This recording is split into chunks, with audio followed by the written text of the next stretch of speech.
ألف لام را.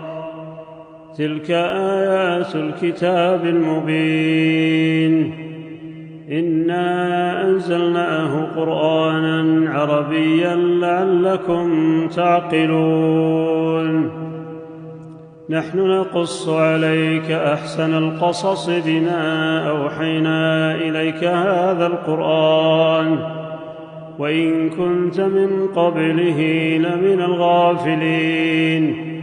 إذ قال يوسف لأبيه يا أبت إني رأيت 11 كوكبا والشمس والقمر رأيتهم لي ساجدين.